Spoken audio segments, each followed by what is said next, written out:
Subscribe कीजिए हमारे channel को और बेल आइकॉन को दबाइए हमारी लेटेस्ट वीडियो सबसे पहले देखने के लिए।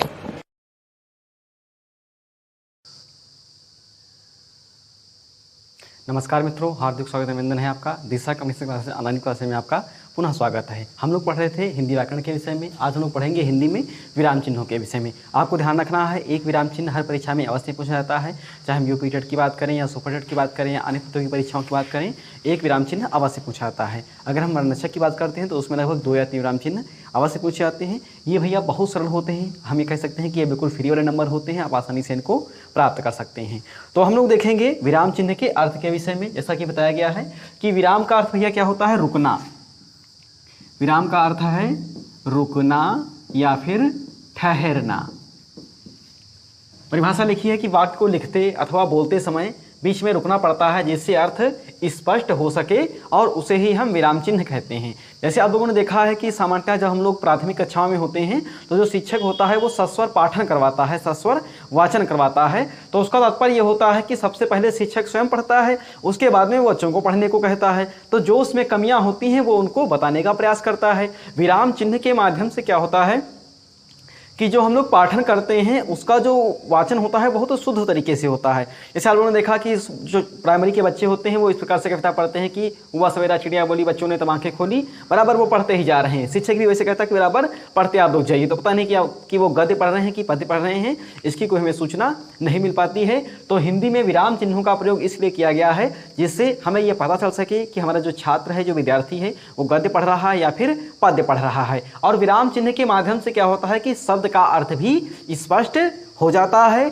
उसमें सुर, लय, ताल इत्यादि जो होते हैं वो समाहित हो जाते हैं। अगर हम बात करें कि जो रस, छंद, अलंकार होते हैं तो वो सब विराम चिन्हों पर ही निर्भर होते हैं। चाहे हम रस की बात करें या फिर हम छंदों की बात करें तो विभिन्न प्रकार के जो छंद होते हैं वो विराम चिन्ह के माध्यम से ही उनकी गणना की जाती है। एक उदाहरण लिखा हुआ है यहाँ पर, जैसे पहला लिखा हुआ है कि रोको मत जाने दो। तो इसका स्पष्ट अर्थ नहीं निकल रहा है कि रोकने के लिए कह रहे हैं या जाने के लिए कह रहे हैं।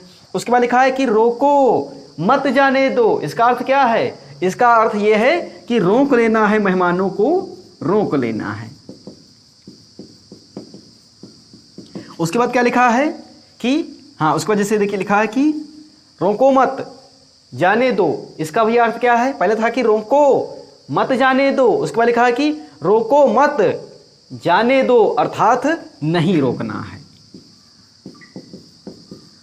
अर्थात इसमें यह बताया गया कि नहीं रोकना है। तो इससे यहां पर यह स्पष्ट हुआ कि जब हमने विराम चिन्ह का प्रयोग किया तो इससे अर्थ जो है वो स्पष्ट हो गए हैं। अब हम आगे बढ़ेंगे, आपका समय व्यर्थ में नहीं गवाएंगे। अधिकतर विद्वानों का यह मानना है कि जो मान विराम चिन्ह है उनकी संख्या 22 है। अंबिका दत्त गुप्त ने भी 22 विराम चिन्हों की ही वकालत की है। अब हम आगे बढ़ते हैं। ये भैया परिभाषा आप लोग लिख लीजिए, उसके बाद हम आगे बढ़ें।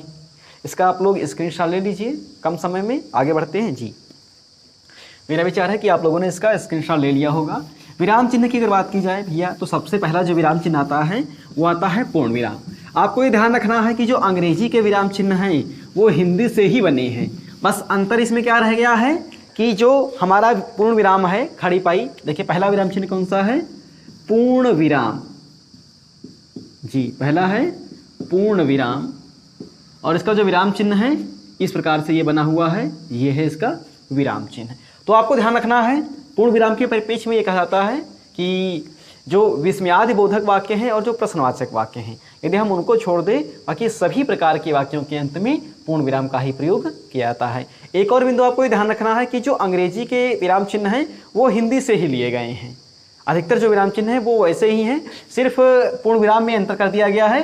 पूर्ण विराम को उन्होंने फुल स्टॉप कर दिया है, क्या बना दिया, एक छोटी सी बिंदी बना दी है। तात्पर्य है कि उन्होंने सम्मान में क्या किया है, नीचे कर दिया है कि भैया हम आपसे छोटे हैं। वैसे भी अगर देखा जाए तो हिंदी अंग्रेजी से बहुत बड़ी है भैया, उनमें होते हैं 26, हम हमारे में होते हैं 52। ध्यान रखना है, हम दोगुने वर्ण वाले हैं। और वर्तमान समय के अगर आंकड़ों की बात करें तो हिंदी विश्व में दूसरी सबसे ज़्यादा बोली जाने वाली बोली या भाषा बन चुकी है। सबसे ज़्यादा चीनी या मंदारिन, उसके बाद में हिंदी बोली जाती है, उसके बाद में अंग्रेजी बोली जाती है, उसके बाद में स्पेनिश बोली जाती है। तो हिंदी एक बहुत व्यापक भाषा है, बहुत महान भाषा हिंदी है। तो ये हो गया पूर्ण विराम। अंग्रेजी में ये फुल स्टॉप, बाकी जैसे विराम चिन्ह है वैसे ही अंग्रेजी में भी हमें देखने को मिलते हैं। पूर्ण विराम के बारे में अभी आपको बताया गया कि जो हमारे प्रश्नवाचक वाक्य हैं जी, प्रश्नवाचक वाक्य, क्योंकि इनके अंत में प्रश्नवाचक आएगा। उसके बाद में विस्मयादि बोधक वाक्य,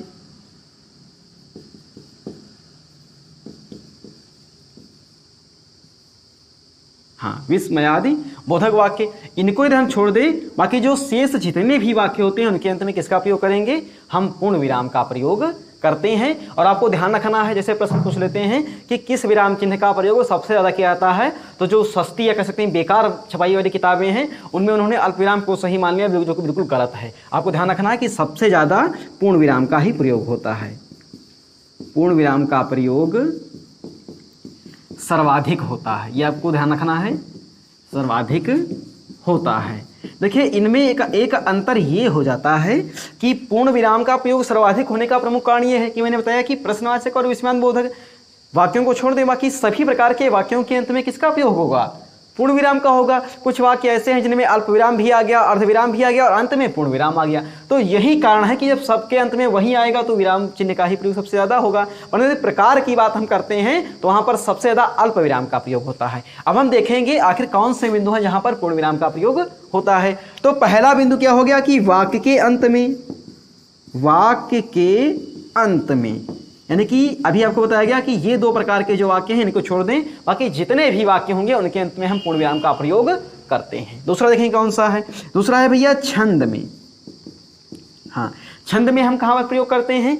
छंद में हम जितने भी प्रकार के छंद लिखेंगे उसमें हम पूर्ण विराम का प्रयोग अवश्य करते हैं। जैसे देखिएगा, ऐसे हम लोग लिख रहे हैं चौपाई, तो चौपाई में क्या हुआ कि इस प्रकार से एक चरण ये हो गया, अल्प विराम लगा, उसके बाद में एक चरण ये हो गया, यहाँ पर क्या हुआ कि एकल पूर्ण विराम लगा दिया गया, उसके बाद में एक चरण ये हो गया, एक चरण ये हो गया, तो यहाँ पर क्या हुआ, दोहरा पूर्ण विराम हमने लगा दिया। यानी कि चौपाई के दो चरण पूर्ण हो जाते हैं तो हम लोग एकल पूर्ण विराम का प्रयोग करते हैं, और जब चौपाई के दो चरण पूर्ण हो जाते हैं तो हम लोग दोहरे पूर्ण विराम का प्रयोग करते हैं। जितने भी छंद होते हैं उसमें हम पूर्ण विराम, अल्प विराम का प्रयोग बहुत बड़े पैमाने पर करते हैं। उसके बाद देखेंगे अगला, इसमें नंबर क्या बताया गया है जी, सामान्य रूप से अगला जो बताया गया है पूर्ण विराम का प्रयोग कि जब वाक्य में सजीवता का वर्णन करना है। जैसे वाक्य लिखा हुआ है,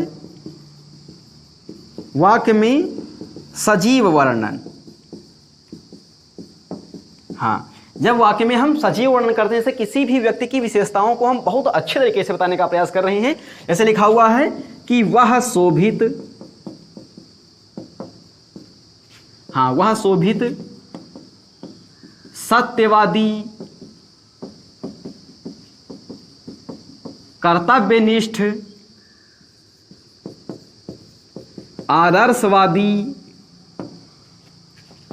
होनहार,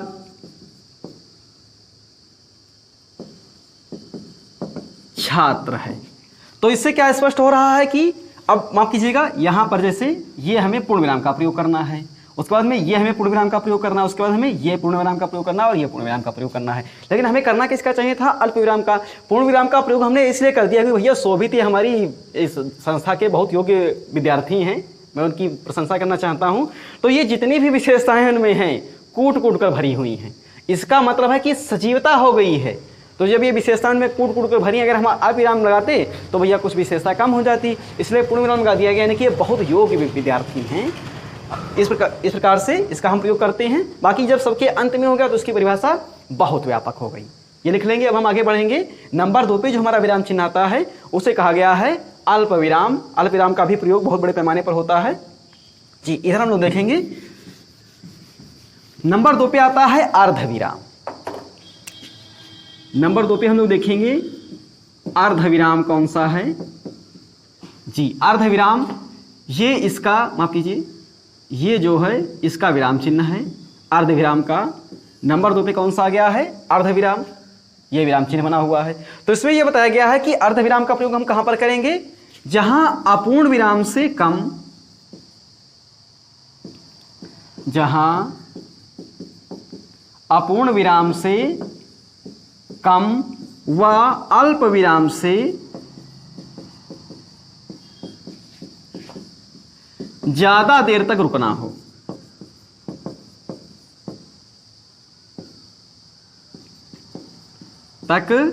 रुकना हो तो वहां पर हम किसका प्रयोग करते हैं? वहां पर हम अर्धविराम का प्रयोग करते हैं। तात्पर्य यह है कि हमें अल्प विराम से ज्यादा देर तक रुकना है और अपूर्ण विराम से, जिसे कह सकते हैं कोरण कहते हैं, उससे हमें कम तक रुकना है, तो वहां पे हम अर्धविराम का प्रयोग करते हैं। एक और बिंदु इसमें जाता है कि अधिकतर ये होता है कि किंतु के पूर्व क्या करते हैं हम लोग? अर्धविराम का प्रयोग करते हैं। एक और इसमें जो सबसे ज्यादा पूछा जाता है कि जब व्यक्ति की उपाधियां दी हों, उपाधि का वर्णन करना हो, जैसे पता चले कि लिखा है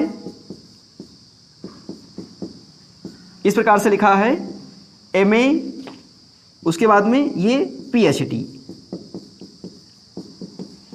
इस प्रकार से जब हम उपाधियों का प्रयोग करते हैं या व्यक्ति की जो शैक्षिक कह सकते हैं कि विशेषताएं हैं उसका हम वर्णन करते हैं, तो वहाँ पे हम अर्धविराम का प्रयोग करते हैं। अन्य अगर देखा जाए तो सामान्य रूप से इसका प्रयोग विशेषता अधिकतर बिंदुओं में इसका प्रयोग हम नहीं करते हैं, यही आपको ध्यान रखना है। और कभी कभी ऐसा हो जाता है कि जो छोटे छोटे उपवाक्य होते हैं, छोटे छोटे उपवाक्य हो गए जहाँ पर हम और का प्रयोग नहीं कर सकते हैं, वहाँ पर हम किसका करेंगे, वहाँ पर हम अर्धविराम का प्रयोग कर सकते हैं। तो ये लिख लेंगे, ये आप लोगों ने लिख लिया होगा पूर्ण विराम। उसके बाद हम आ गए हैं अल्प विराम में।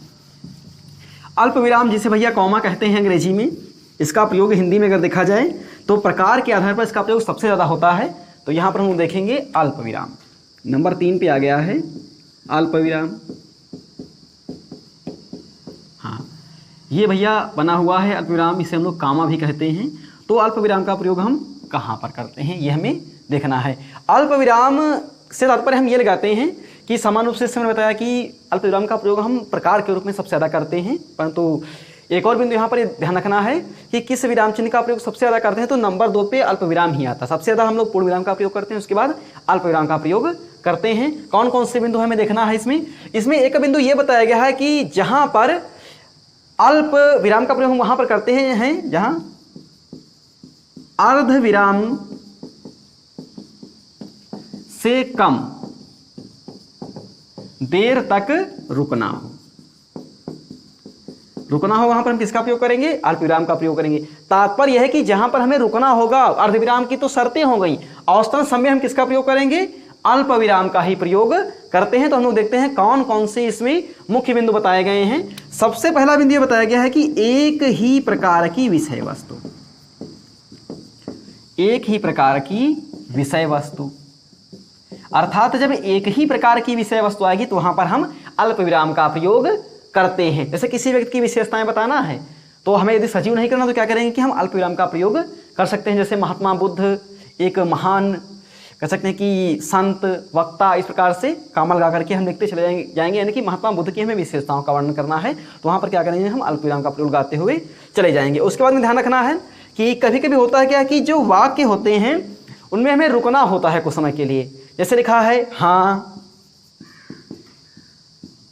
नहीं, इस प्रकार से लिखा होता है तो करते क्या है कि इनके बाद हम अल्प विराम का प्रयोग कर सकते हैं। जैसे हाँ मैं यह काम कर सकता हूं, नहीं वे हार गए। तो इस प्रकार से बीच में रुकने की जो टाइमिंग मानी गई वो किससे हम लोग रुकेंगे, हम अल्प विराम के माध्यम से रुकते हैं। आगे देखना है भैया, जैसे एक और बिंदु इसमें यह बताया गया है कि संबोधन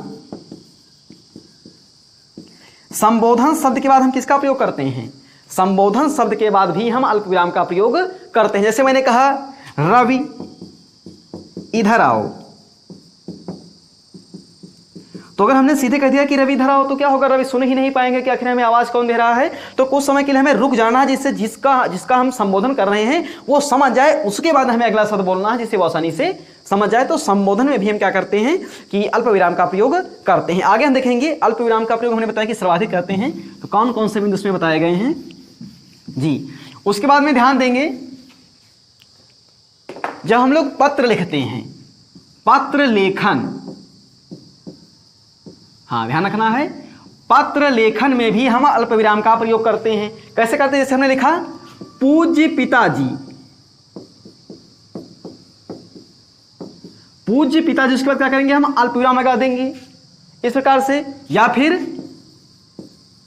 पूजनीय गुरु, इस प्रकार से क्या करेंगे, हम लोग अल्प विराम लगा देंगे। परंतु आपको यह ध्यान रखना है पत्र लेखन में कि जब हम लोग में अंत में भवदीय या आज्ञाकारी लिखते हैं वहां पर हमें अल्प विराम का प्रयोग नहीं करना है। जैसे अंत में लिखा है भवदीय, इस प्रकार से, तो यहां पर हमें अल्प विराम का प्रयोग नहीं करना है। या फिर हमने लिख दिया आज्ञाकारी, तो भैया यहां पर हमें अल्प विराम का प्रयोग नहीं करना है, या आपको ध्यान रखना है, बहुत बार पूछ लिया जाता है। और अगला बिंदु अगर हम देखें इसमें जी, अगला बिंदु ध्यान रखना है कि अगला ये होता है कि जब कह सकते हैं कि एक चौंकने वाले शब्द आ जाते हैं वहां पर हम किसका प्रयोग करेंगे, अल्प विराम का प्रयोग करते हैं। जैसे लिखा है कि लेकिन,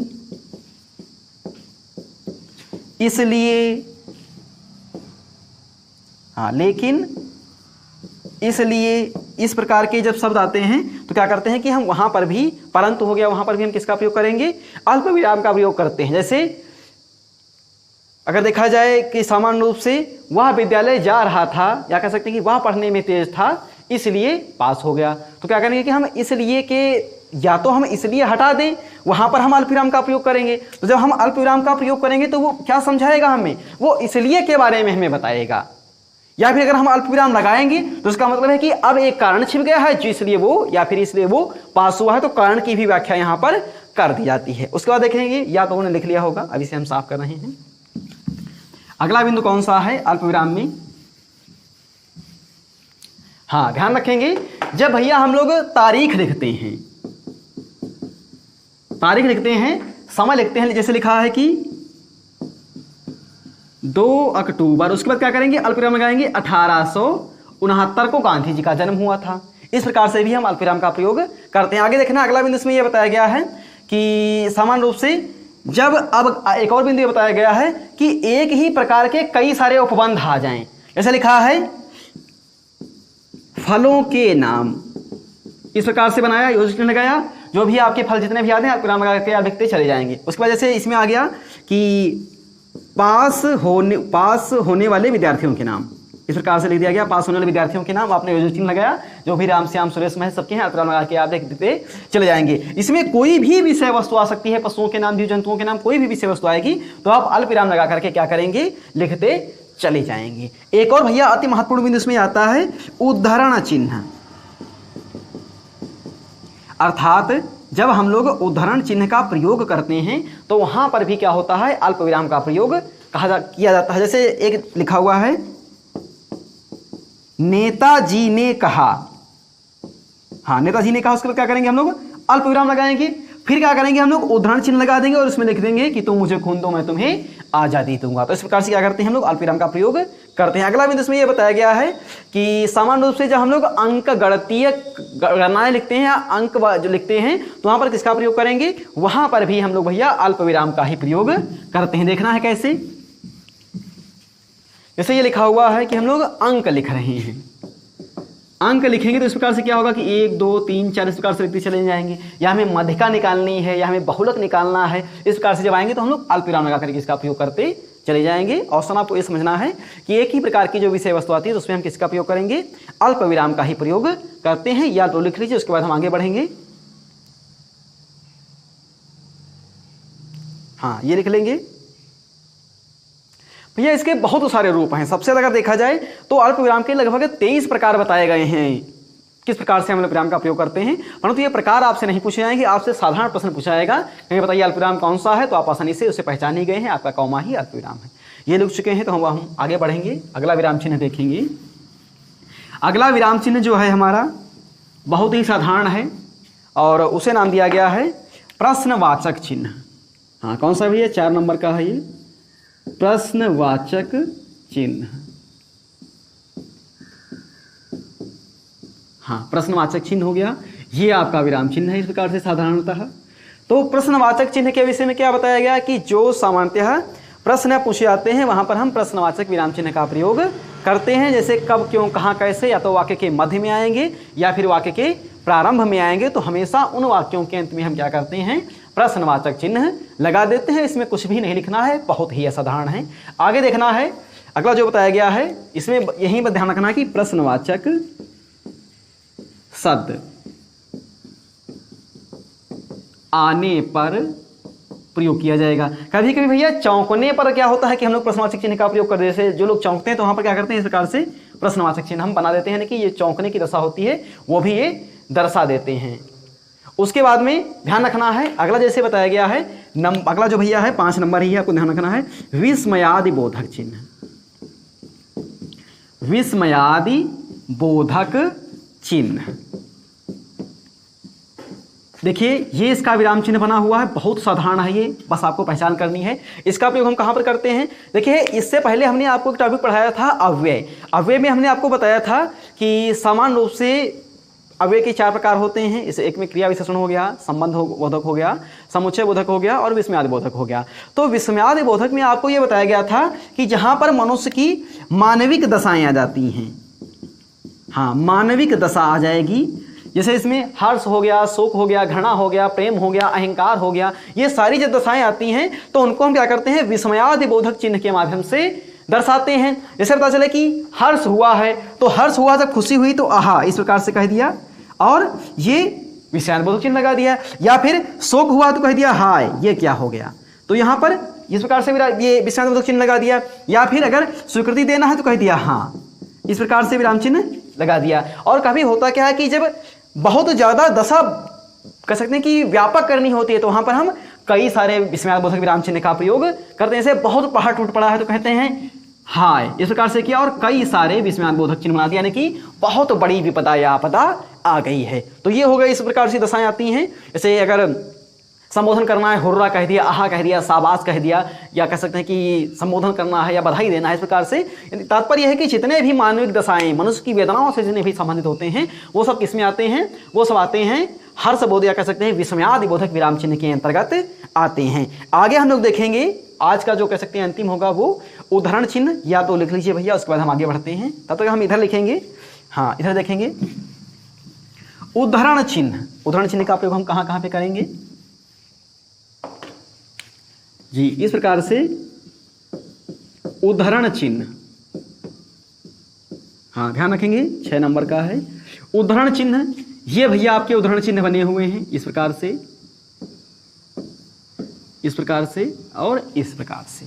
तो उदाहरण चिन्ह में यह बताया जाता है कि जब हमें कोई वाक्य, उपवाक्य, कथन या कोई भी सारांश हमें हूबहू लिख देना है तो वहां पर हम किसका प्रयोग करेंगे, वहां पर हम उदाहरण चिन्ह का प्रयोग करेंगे। जैसे हम पर्यावरण संरक्षण पर निबंध लिख रहे हैं और उसी समय पर्यावरण मंत्रालय के द्वारा कोई रिपोर्ट आई है तो उस रिपोर्ट को उसमें हम लिख देंगे और उसे हम उदाहरण चिन्ह में बंद कर देंगे। वहां पर हम इस प्रकार से 1 नंबर या 2 नंबर डाल सकते हैं और उसके नीचे हम फुटनोट्स तैयार करेंगे कि अमुक सूचना हमें पर्यावरण मंत्रालय के द्वारा मिली है, तो वहां पर किसका प्रयोग करेंगे, हम उदाहरण चिन्ह का प्रयोग कर सकते हैं। तो पहली शर्त क्या हो गई कि जैसा कहा है वैसा हूबहू लिख देना, कोई परिवर्तन नहीं करना। तो ये हो गई पहली शर्त, यानी कि हूबहू लिखने के लिए,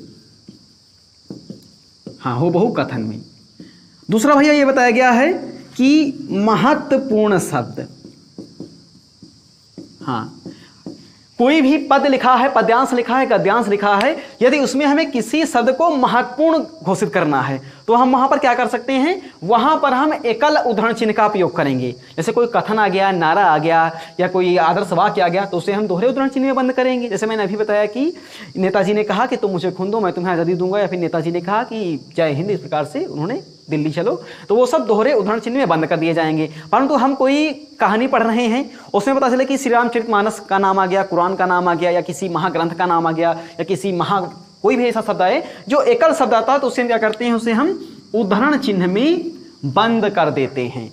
जैसे हम कोई कथन पढ़ रहे हैं उसमें विवेकानंद जी का नाम आ गया तो उससे क्या करते हैं, हम लोग उदाहरण चिन्ह में बंद कर देते हैं। तो इससे ये स्पष्ट हो जाता है कि जो सारांश हम लोग पढ़ रहे हैं उस सारांश में सबसे महत्वपूर्ण उदाहरण चिन्ह वाला ही बिंदु है, यह आपको ध्यान रखना है। अगला जैसे इसमें आ जाता है कि सामान्य रूप से कभी कभी उदाहरण चिन्ह का प्रयोग उस दशा में किया जाता है कि जब बहुत ज़्यादा सजीवता का वर्णन करना होता है। वही बात बताई गई है कि गद्यांश में विशेष महत्व दिया जा रहा हो। तो आज हम लोगों ने पढ़ा है कुछ महत्वपूर्ण जो विराम चिन्ह आपको बताए गए। और भैया अगर वीडियो अच्छा लग रहा हो तो बीच बीच में लाइक भी करते रहेंगे, जिससे हमें कह सकते प्रोत्साहन मिले और हम अपने वीडियो पर या फिर अपने टॉपिक पर और ज़्यादा परिश्रम कर सकें। और इसे लाइक करें, शेयर करें। धन्यवाद।